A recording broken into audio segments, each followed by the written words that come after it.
अस्सलाम वालेकुम, I am doctor Maryam दिलदार और आज की इस वीडियो में हम बात करेंगे क्योंकि ये मोस्ट रिक्वेस्टेड वीडियो है। एंट्री के स्टूडेंट्स ने मुझे बहुत रिक्वेस्ट की थी क्योंकि ये ऐसा पीरियड होता है कि जब एंट्री के स्टूडेंट्स को समझ नहीं आती लास्ट जो है वो डेज़ में, एंट्री के डेज़ में, कि हम किन टॉपिक्स को पहले कवर अप करें और किस तरीके से करें। मैंने आपको पहली वाली वीडियोज़ में बता दिया था कि आपको किस तरीके से अपनी प्रिपरेशन करनी चाहिए और अपना टाइम मैनेजमेंट किस तरीके से करना चाहिए, और BCQs के हवाले से MCQs के हवाले से मैंने आपको कुछ टिप्स दी थी किस तरीके से आप सॉल्व कर सकते हैं। लेकिन अब जो मसला आता है वो ये आता है कि पूरे सब्जेक्ट के हिसाब से मैं आपको ओवरव्यू दूँ।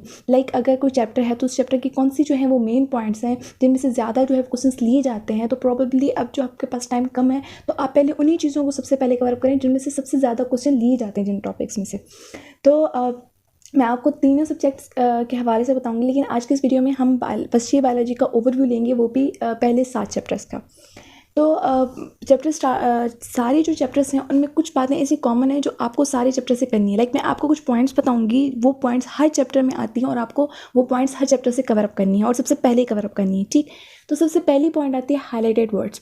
अब जहाँ भी जिस चैप्टर में भी हाईलाइटेड वर्ड्स आते हैं उनसे रिलेटेड कोई डेफिनेशन है, कोई पॉइंट है, कोई कॉन्सेप्ट है, तो वो आपने सबसे पहले क्रॉस करना है और वो मेन इंपॉर्टेंट चीज़ होगी आपके एंट्री के हवाले से। ठीक, नंबर सेकंड जो पॉइंट आती है वो ये आती है कि जो चैप्टर में आपके में आखिर में जो आपको की पॉइंट्स दी गई होती हैं, की वर्ड्स दिए गए होते हैं और उसके हवाले से आपको कुछ एक्सरसाइज दी जाती है, वो आपने लाजमी करनी है हर चैप्टर की।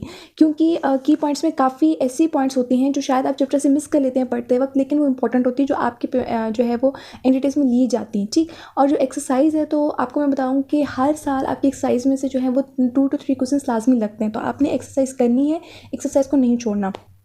उसके बाद जो तीसरी इंपॉर्टेंट बात आती है वो ये आती है कि आपके चैप्टर में जो भी आपके चैप्टर्स दिए गए हैं उन चैप्टर में जो भी जो है वो बात की जा रही है कुछ एग्जांपल्स की। आपके जो फर्स्ट ईयर का जो कोर्स है वो ज़्यादातर जो उसमें आते हैं वो किंगडम्स आते हैं, तो उनसे रिलेटेड जो एग्जांपल्स हैं, उनके क्लासेस हैं, ये आपको इंपॉर्टेंटली करने हैं। हर चैप्टर में जिस जिस क्लास की या जिस जो है वो किंगडम के एग्जाम्पल्स आ रहे हैं वो आपने लाजमी सारे के सारे याद करने हैं कि फ़लाँ एग्जाम्पल किस क्लास से ताल्लुक़ रखता है या किस किंगडम का या किस फाइलम से जो है वो फलां एग्जाम्पल जो है वो रिलेट करता है। ठीक, इसके अलावा चौथी बात, इंपॉर्टेंट बात आती है साइंटिस्ट के नेम्स। अब देखें कि स्टूडेंट्स जो हैं वो ये जो माइनर सी जो चीज़ें होती हैं ना कि साइंटिस्ट का नेम हो गया या फिर जो है वो कोई इंपॉर्टेंट सी पॉइंट आ गई, तो वो ये छोटी छोटी बातें निगलेक्ट कर लेते हैं। लेकिन आपको ये बात याद होनी चाहिए कि ये छोटी छोटी बातें ही आपको जो है वो मैक्सिमम हाई स्कोर की तरफ जो है वो लेके जाती हैं।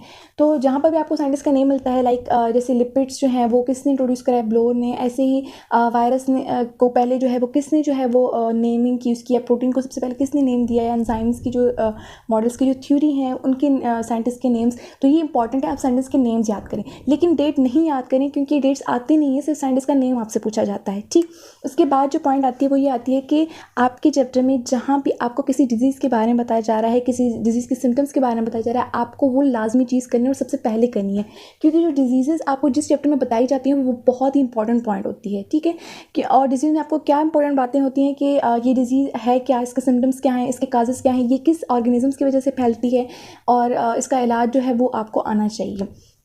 ये बातें हो गई। उसके बाद जो बात आती है कि जहाँ पर आपको सीक्वेंस मिले। ठीक है, जैसे आपको चैप्टर नंबर 1 में बायोलॉजिकल ऑर्गेनाइजेशन की सीक्वेंस मिलती है, ऐसे आपको एक और सीक्वेंस मिलती है जैसे बायोलॉजिकल मेथड की सीक्वेंस हो गई। ये आपको जो सीक्वेंस जहाँ पे भी आपको मिलनी है ना, ये सीक्वेंस आपने पढ़नी है और इसको अच्छे से याद करना है कि जिस सीक्वेंस से आपको बताया जा रहा है कि हाँ अब पहले जो आएगा स्पीशीज़ आएंगी, फिर पॉपुलेशन आएगा, फिर कम्युनिटी आएगी, तो ये सारी सीक्वेंस आपको याद करनी है जिस चैप्टर में भी आपको मिलती हैं। ये बातें हो गई। तो अब ये जो पॉइंट्स हैं जिस चैप्टर में भी आनी है, ये पॉइंट्स आपने लाजमी कवर करनी है और हर चैप्टर से कवर करनी है। और उसके बाद जो आपके डायग्राम्स की बात आती है कि जो वो आपको कभी कभार फिगर्स दे देते हैं, लाजमी फिगर्स देते हैं वो बायोलॉजी में, जो आपसे पूछते हैं, तो फिगर्स वो लेते हैं ना, वो मैक्सिमम जो लेते हैं वो लास्ट चैप्टर्स जो हैं आपके 11 चैप्टर से के बाद वाले जो आपके चैप्टर्स हैं उनमें से वो जो है वो ज़्यादातर फिगर्स उनमें से लेते हैं, क्योंकि वहाँ पर जो डायग्राम्स हैं वो आपके ज़्यादा हैं। ठीक है, तो जहाँ पर भी डायग्राम्स आए हुए हैं पास पेपर में या आने का अंदेशा है कि ये यहाँ से वो जो है वो क्वेश्चन पिकअप कर सकते हैं, मैं आपको चैप्टर वाइज बता दूंगी कि ये डायग्राम आपके लिए इंपॉर्टेंट है, ये आपको ज़रूर जो है वो इसके बारे में जानना चाहिए। ठीक है, तो सबसे पहले स्टार्ट करते हैं चैप्टर नंबर 1। तो चैप्टर नंबर 1 में कुल 4-5 बातें हैं जिसको आपने जो है वो रिपीट करना है, बार बार रिपीट करना है, और वहीं जो आपके एंट्री के पॉइंट ऑफ व्यू से बहुत इंपॉर्टेंट है। सबसे जो पहली पॉइंट यहाँ पर आती है वो ये आती है कि सबसे पहले उन्होंने आपको किंगडम्स को थोड़ा ओवरव्यू दिया है कि इसके करेक्टरिस्टिक्स क्या हैं और उनके एग्जाम्पल्स कौन से ऑर्गेनिजम्स इनमें आते हैं।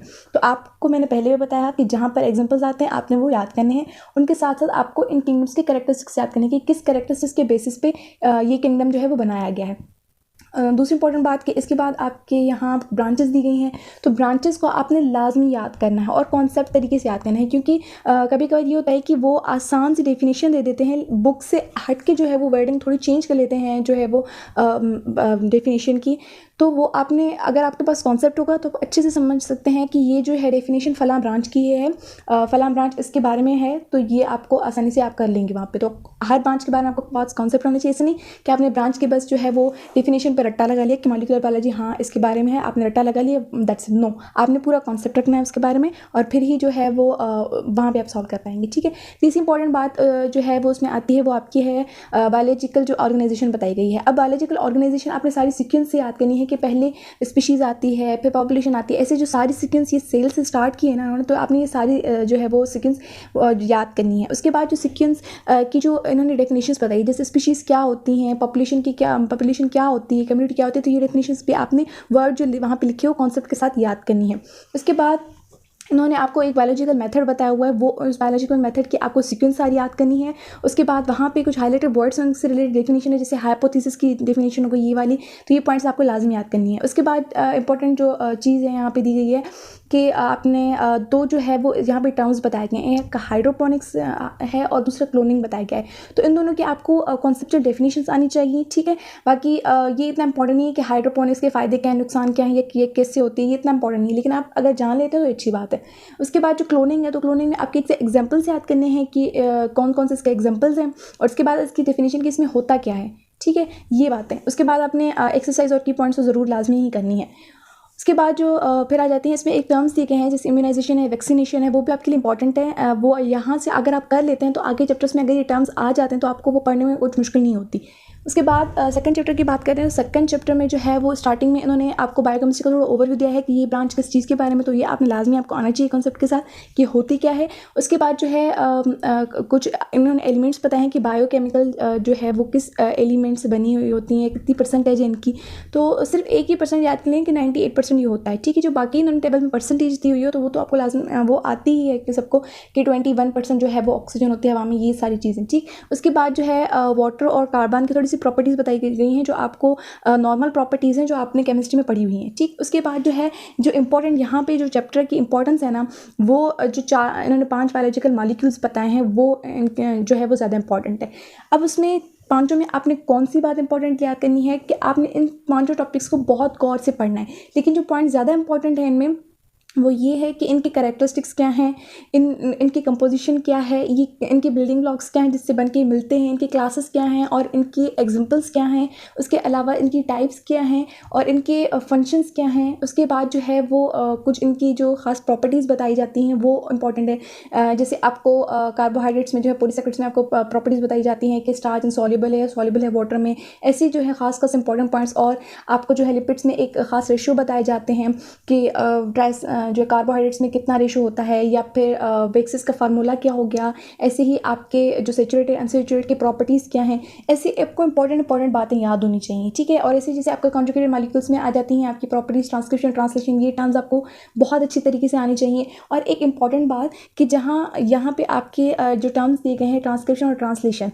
इनकी आपको अच्छे से आना चाहिए कि है क्या, और इसके अलावा इसकी जो यहाँ पे आपको फिगर दी गई है इसको ज़रूर आपने देखना है। उसके बाद जो कॉन्जुगेटेड मॉलिक्यूल्स में इनके दूसरे नाम बताए गए हैं, जैसे ग्लाइकोलिपिड्स को और क्या बोलते हैं, ग्लाइको प्रोटीन को और क्या बोला जाता है, तो इनके आपको ये आने चाहिए और इनकी कंपोजिशन आपको आनी चाहिए। उसके बाद जो है डीएनए और आरएनए का डिफरेंस आपको लाजमी मालूम होना चाहिए, न्यूक्लियोसाइड न्यूक्लियोटाइड का आपको फ़र्क मालूम होना चाहिए, और जो छोटे छोटे से टर्म्स दिए गए हैं वो आपको ज़रूर आने चाहिए। और उसके बाद इससे पहले जो है वो 1-2 टर्म्स दिए गए थे, कंडेंसेशन और जो है वो हाइड्रोलाइसिस। तो इसके जो पीछे से डायग्राम दिया गया है ना कि कंडेंसेशन जो है वो एक डायग्राम के स्वरूप में इन्होंने डिफाइन किया है, और हाइड्रोलाइसिस का भी, तो ये डायग्राम भी आप देख लेना और इनको अच्छी तरीके से आपने पढ़ना है। इनका कॉन्सेप्ट होना आपके पास बहुत बहुत लाजमी है। और वाटर की यहाँ पे इन्होंने 5 जो है वो प्रॉपर्टीज़ बताई हैं, वो प्रॉपर्टीज़ आपको आनी चाहिए कि प्रॉपर्टीज़ कौन सी होती हैं। तो ये आपका सेकंड चैप्टर का ओवरव्यू हो गया। बाकी जो ये 5 जो इन्होंने बायोलॉजिकल मॉलिक्यूल्स बताए हैं, प्रोटीन्स, लिपिड्स, कार्बोहाइड्रेट्स, ये आपको बहुत अच्छे तरीके से पढ़ने हैं ताकि आपको इनका सारा कॉन्सेप्ट हो, ठीक है। उसके बाद third chapter enzyme. Enzyme chapter बहुत इंपॉर्टेंट है, इसकी हर पॉइंट आपको पढ़नी है। इसके साइंटिस्ट के नेम से लेके इसके मॉडल तक, इसकी जो मॉडल की जो थ्योरी दी गई हैं वो, इसके जो है वो टाइप्स क्या हैं, इसके जो है वो कौन सी चीज़ इस पर इफेक्ट करती हैं, कौन सी चीज़ इस पर इफेक्ट नहीं करती, ये वर्क किस तरीके से करता है, ये सारा जो चैप्टर है ना बहुत इंपॉर्टेंट है। उसके बाद फोर्थ चैप्टर में आपका सेल आ जाता है। तो सेल में जो है वो पहले आपको सेल थ्योरी का थोड़ा आइडिया होना चाहिए, किसने दिया है ये आपको आइडिया होना चाहिए। और जो है वो प्रोकैरियोट और यूकैरियोट्स का थोड़ा आपको आइडिया होना है, आइडिया नहीं बल्कि पूरा कॉन्सेप्ट होना चाहिए आपके पास। कि काफ़ी दफ़ा वो क्या होता है कि इनमें जो डिफरेंस होता है ना, वो आपको बुक से हटकर भी वो इनके डिफरेंस आपसे पूछ लेते हैं। और वो जो डिफरेंस होता है ना वो आपके कॉन्सेप्ट से रिलेटेड होते हैं, ना कि सिर्फ रटाफिकेशन से। जो रटा लगा के जाते हैं बुक से तो उनको तो वहाँ पर वो कॉन्सेप्ट पॉइंट आनी नहीं है। तो आपने इनका कॉन्सेप्ट पूरी तरीके से रखना है कि इनमें मेजर मतलब जो डिफरेंसेस हैं वो हैं क्या प्रोकैरियोट्स और यूकैरियोट्स में। उसके बाद आपने एक अलग से चार्ट बना लेना है जिसमें आपने जो सेल के सारे ऑर्गेनल्स बताए गए हैं इस पूरे चैप्टर में। तो आपने उस चार्ट में क्या लिखना है कि जो नॉन मेम्ब्रेनस जो है ऑर्गेनल्स हैं और जो मेम्ब्रेनस ऑर्गेनल्स हैं, उन दोनों को अलग अलग से लिख लेना है ताकि बाद में आपको इस प्रॉपर्टी में थोड़ा जो है ना इस कैरेक्टरिस्टिक्स में आप कंफ्यूज ना हो कि मेम्ब्रेनस कौन से और नॉन मेम्ब्रेनस कौन से। उसके बाद सेल मेम्ब्रेन से ये सारे ऑर्गेनल्स स्टार्ट होते हैं और विकल्प पे जाके खत्म होते हैं। इन ऑर्गेनल्स में जो आपको इंपॉर्टेंट बातें हैं वो ये हैं कि इनकी कैरेक्टरिस्टिक्स, इनकी कंपोजिशन, इनका फंक्शन क्या है सेल के अंदर। जैसे माइटोकॉन्ड्रिया आपका एटीपी बनाता है, इसके अलावा जो है लाइसोसोम जो है वो ऑटोलाइसिस करता है। तो ये क्या क्या इनके जो है फंक्शन है ये आपको इंपॉर्टेंटली आने चाहिए। उसके बाद जो है एक और चीज़ की जहाँ पे आपको लाइसोसोमल डिजीज़ बताई गई हैं, ये डिजीज़ आपको लाजमी आनी चाहिए क्योंकि बहुत दफ़ा डिजीज़ पूछ देते हैं, ठीक। उसके बाद जहाँ पर इनमें हाईलाइटेड वर्ड्स हैं वो तो आपको पढ़नी लाजमी आपको करना है इन सबको। ये ऑर्गेनल्स की यहाँ पे फिगर्स दी गई हैं, जैसे आपको प्लाज्मा मेम्ब्रेन की फिगर दी गई है। उसके बाद जो है वो मुख्तलिफ फिगर्स हैं न्यूक्लियस की, ये सब फिगर आपको डायग्राम के हिसाब से देखनी है कि कौन सा पार्ट जो है इसका क्या फंक्शन प्ले करता है और किस पार्ट का नेमिंग क्या है, ये आपको आना चाहिए। उसके बाद जो है वो सेल मेम्ब्रेन में यहाँ पे कुछ टर्म्स दिए गए हैं जैसे diffusion, osmosis, active transport, passive transport, ये बहुत इंपॉर्टेंट है, आपको ये सारे करने हैं, ठीक है। इससे पहले मैं आपको एक और बात बताऊँ कि एंजाइम्स में जो एक और फिगर थी जहाँ पे की लॉक मॉडल था, एक फिगर थी, और सबस्ट्रेट जिस साइड पे आके बाइंड होता है एलिस्टोटिक साइड, ये फिगर भी आप लाजमी देख लेना। और जो चैप्टर नंबर जो 2 है उसमें एक और फिगर थी जो डीएनए के स्ट्रक्चर था और आरएनए का स्ट्रक्चर था, ये फिगर आप देख लीजिएगा कि किस तरीके से इनका स्ट्रक्चर था, ये भी बहुत इंपॉर्टेंट है।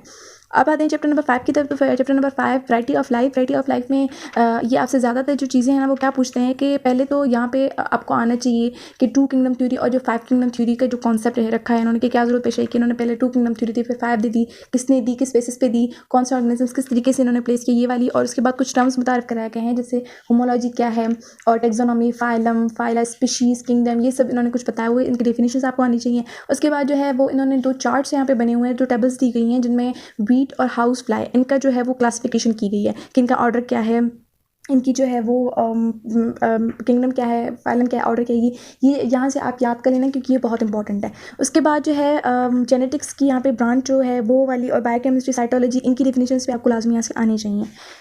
उसके बाद जो आता है वो है नॉमेनक्लेचर। तो नॉमेनक्लेचर में तुम्हारा उसकी भी आपको आना चाहिए कि किसने दिया और इसका मकसद था क्या, ठीक है। 2 किंगडम और 5 किंगडम थ्योरी तो आपने कर ली। उसके बाद जो है यहाँ पे इन्होंने वायरस का चैप्टर है, यहाँ पे पूरा वायरस का पूरा एक टॉपिक है। आपने वायरस का जो टॉपिक है, I tell you once more कि जो वायरस का जो टॉपिक है वो आपने पूरा का पूरा कवर करना है, उसकी हर पॉइंट आपने कवर करनी है क्योंकि ये पूरा टॉपिक जो है बहुत इंपॉर्टेंट है। इसमें से कहीं से भी वो MCQs उठा लेते हैं, ये बहुत इंपॉर्टेंट है, तो आपने सारा ही ये करना है। और इसमें जो फिगर्स जो इसमें जो इसके कैरेक्टरिस्टिक्स हैं, इसकी टाइप्स हैं, इसके जो है वो अनवेलप्ड और जो है वो डबल स्ट्रेन्ड रेट्रोवायरसेस, ये सारे जो वायरसेस हैं उनकी जो खास कैरेक्टरिस्टिक्स हैं कि किस बीमारी को कौन सा वायरस फैलाता है और इसमें स्ट्रेन कौन सी आती है, ये इनवेलप्ड होता है, अनवेलप्ड होता है, ये चीज़ें। और इसकी क्लासिफिकेशन बहुत इंपॉर्टेंट आपने सारी करनी है। उसमें फिगर के सबसे जो यहाँ पे बैक्टीरियोफेज की जो फिगर दी गई है वो और टोबैकोमोज़ेक वायरस, इसमें कौन सी एग्जाम पाई जाती है, RNA या DNA, ये आपको आना चाहिए इंपॉर्टेंटली। उसके बाद जो इसमें लाइफ साइकिल्स का इसने बताया गया, तो लाइफ साइकिल जो इनमें दी गई है ना साइकिल्स, इनको आपने क्या है कि फिगर के साथ आपने पूरा समझना है और कॉन्सेप्ट के साथ, क्योंकि काफ़ी इसमें चीज़ें ऐसी हैं जो कॉन्सेप्चुअल होती हैं और पॉइंट बाय पॉइंट नहीं आती, वो वर्डिंग थोड़ी चेंज कर लेते हैं। तो आपने ये दोनों साइकिल्स फिगर्स के साथ और कॉन्सेप्ट के साथ आनी चाहिए। उसके बाद कुछ डिजीज़ेज दी गई हैं, जैसे यहाँ पे इन्होंने हेपेटाइटिस का बताया हुआ है, कुछ कैंसर का इन्होंने जिक्र किया है, और वायरल डिजीज़, इनकी ट्रांसमिशन का कंट्रोल, इनका स्प्रेड कैसे होता है, ये सारी डिजीज़ेज बहुत इंपॉर्टेंट है। मैंने आपको पहले भी बताया था कि डिजीज़ जहाँ पे भी आए वो सारी की सारी आपने करनी है। इसके लास्ट में जो हेपेटाइटिस है, हेपेटाइटिस के साथ इसने कुछ सिम्टम्स इसके बताए हैं और यहाँ पे कुछ जो है वो कैंसर का जिक्र है और इनकी कुछ मेडिसिन का जिक्र है, तो ये भी आपको लाजमी आना चाहिए। उसके बाद जो की पॉइंट्स और आपने वो तो कर ही लेनी है एक्सरसाइज। उसके बाद है चैप्टर नंबर 6 किंगडम मुनेरा, जिसमें आपने सबसे पहले इसके कैरेक्टरिस्टिक्स याद करने हैं कि किस बेसिस कैरेक्टरिस्टिक्स क्या हैं, कौन से ऑर्गेनिजम्स इनमें आने हैं, इनमें बैक्टीरिया और साइनोबैक्टीरिया जिक्र है। अब ये चैप्टर बहुत इंपॉर्टेंट है क्योंकि बैक्टीरिया की जो स्ट्रक्चर है, बैक्टीरिया की टाइप्स हैं, बैक्टीरिया की शेप्स हैं, बैक्टीरिया की ग्रोथ है, बैक्टीरिया के मोड ऑफ लाइफ है, उसकी सारी रिप्रोडक्शन जो है, सब चीज़ें बहुत इंपॉर्टेंट हैं, सारे ही बहुत इंपॉर्टेंट, उनमें से मैक्सिमम जो है बेसिकली लिए जाते हैं इस चैप्टर से। ठीक है, तो ये सारा बहुत इंपॉर्टेंट है, सारा ही आपको करना है। बैक्टीरिया की सब चीज़ें आपने याद करनी है। और शेप्स में अक्सर एक बात भूल जाते हैं कि वो ये तो आपने कॉन्सेप्ट रख लिया कि बेसिला क्या होता है, स्पेरेला क्या होते हैं, लेकिन आपको इनके एग्जाम्पल के साथ इनको याद करना है। उसके बाद जो है वो इसमें डाइवर्सिटी दी गई है, तो यहाँ पे जो टर्म्स दिए गए हैं ना, atrichous, monotrichous, lophotrichous, amphitrichous, peritrichous, तो इनकी जो है कॉन्सेप्ट के साथ इनको याद कीजिएगा और किसी ट्रिक के साथ याद कीजिएगा, क्योंकि ये बहुत कंफ्यूजिंग होते हैं। आपको याद तो हो जाते हैं लेकिन वहाँ पर थोड़े से कंफ्यूजिंग करते हैं कि इधर ये था और ये था, तो आपको इनको ट्रिक के साथ अच्छे तरीके से याद कर लेना है। उसके बाद इनके मोड ऑफ न्यूट्रिशन के सिम्बायोटिक कौन से होते हैं, पैरासिटिक कौन से होते हैं, ये तो आपको पता है कि सिम्बायोटिक क्या होता है, पैरासिटिक क्या होता है, लेकिन इनके एग्जाम्पल के साथ कि कौन से बैक्टीरिया सिम्बायोटिक होते हैं, कौन से पैरासाइटिक होते हैं। और ऐसे ही आपने फोटोसिंथेटिक और केमोसिंथेटिक बैक्टीरिया के बारे में भी जाना है कि कौन से मतलब एग्जांपल्स के साथ आपको उनको याद करना है। रिस्पायरेशन में आपको पता होना चाहिए कि फैकल्टेटिव मतलब एरोबिक कौन से, एनाएरोबिक कौन से आ जाते हैं, कि आपको सब आने चाहिए। लोकोमोशन के हिसाब से भी सब आपको आने चाहिए। ग्रोथ के जो फेजेस हैं वो बहुत इंपॉर्टेंट है। रिप्रोडक्शन बहुत इंपॉर्टेंट है, और रिप्रोडक्शन की यहाँ पे जो फिजन और एंडोस्पर्म फॉर्मेशन की जो फिगर दी गई है, इन पर भी ज़रूर नज़र डालिएगा। और उसके बाद जो है वो साइनोबैक्टीरिया का टॉपिक आता है। इससे पहले साइनोबैक्टीरिया टॉपिक से पहले इसमें कुछ इंपॉर्टेंस और कंट्रोल बताया गया था, ये भी लाजमी पढ़ लीजिएगा क्योंकि पूरे चैप्टर बहुत इंपॉर्टेंट है। यहाँ पर जो इन्होंने कंट्रोल ऑफ बैक्टीरिया दिया गया है तो ये इतना इंपॉर्टेंट नहीं है, आप नहीं भी करते तो कोई फर्क नहीं पड़ता। उसके बाद इम्यूनाइजेशन और वैक्सीनेशन है, इसका जनरल कॉन्सेप्ट होना चाहिए आपके पास कि होती क्या है, वरना इतना कोई इंपॉर्टेंट नहीं है। Use and misuse of antibiotics, ये भी इतना इंपॉर्टेंट नहीं है। उसके बाद जो साइनोबैक्टीरिया है वो बहुत इंपॉर्टेंट है। यहाँ पे आपको इसके साइलेंट फीचर सारे के सारे करने हैं, और नॉस्टॉक जो यहाँ पे फिगर दी गई उसका सारा स्ट्रक्चर और उसकी सारी जो इंपॉर्टेंट बातें हैं नॉस्टॉक की, वो सारा नॉस्टॉक अपने टॉपिक कर लेना है। ठीक है, नॉस्टॉक की फिगर को बहुत ज़्यादा इंपॉर्टेंस से देखिएगा। उसके बाद इंपॉर्टेंस ऑफ साइनोबैक्टीरिया में की पॉइंट्स भी बहुत इंपॉर्टेंट है। की पॉइंट्स और एक्सरसाइज दोनों कर लीजिएगा। उसके बाद जो है वो चैप्टर नंबर 7 किंगडम प्रोटिस्टा या प्रोटोक्टिस्टा, इसमें इसके कैरेक्टरिस्टिक्स, उसके बाद इसके जो ग्रुप्स हैं, 3 चीज़ों में इसको डिवाइड किया गया है कि प्लांट है कौन से, फंजल है कौन से, एनिमल है कौन से। तो इनके एग्जाम्पल्स, इनके कैरेक्टरिस्टिक्स बहुत ज़्यादा इंपॉर्टेंट है ये भी चैप्टर। उसके बाद इसमें जो मेजर बातें आ जाती हैं कि इनके जो एग्जांपल्स दिए गए हैं, जैसे क्लोरेला, अल्वा, इनकी कैरेक्टरिस्टिक्स, इनमें जो एक इंपॉर्टेंट सी बात देखी ना वो ये है कि इनकी रिप्रोडक्शन, तो रिप्रोडक्शन में आपको क्या इंपॉर्टेंट बात याद होनी चाहिए कि असेक्सुअल है, सेक्सुअल है। ठीक है, और इसमें डिप्लॉइड्स, स्पोरोफाइट्स कितने हैं, तो इसमें क्रोमोसोम्स कितने होते हैं, हैप्लॉइड में इनके क्रोमोसोम्स कितने हो जाते हैं, ये इंपॉर्टेंट बातें आपको याद होनी चाहिए। उसके बाद जो है क्लोरेला में भी यही चीज़ें आपको आनी चाहिए, और इसके जो स्ट्रक्चर्स हैं वो इंपॉर्टेंट है। जो क्लोरेला है उसकी फिगर देख लीजिएगा। बाकी ये इतना इंपॉर्टेंट नहीं है कि पहले जो है वो जायकोट बनता है, उसके बाद क्या होगा, उसके बाद क्या होगी, इसकी साइकिल किस तरीके चलेगी, थोड़ा कॉन्सेप्ट हो आपको। बाकी चीज़ें जो मेजर याद करने की वो ये है कि रिप्रोडक्शन किस टाइप की होती है, कितने क्रोमोसोम्स होते हैं, हैप्लॉइड होते हैं, डिप्लॉइड होते हैं, और क्वाड्रिफ्लेजिलेट कौन से होते हैं, उसमें कितने जो हैं वो इसके आ जाते हैं, फ्लेजिलेट, ये इंपॉर्टेंट बातें। उसके बाद जो है वो इन्होंने फंजाइल प्रोटोक्टिस्टा की बात की हुई है, जिनमें जो है वो एग्जांपल्स हैं। अब ये भी इसी तरीके से होंगे कि इनके एग्जांपल्स, इनके खास कैरेक्टरिस्टिक्स और प्रोडक्शन के हवाले से यही बातें कि सेक्सुअल है, सेक्सुअल और इनके क्रोमोसोम्स कितने बताए गए हैं।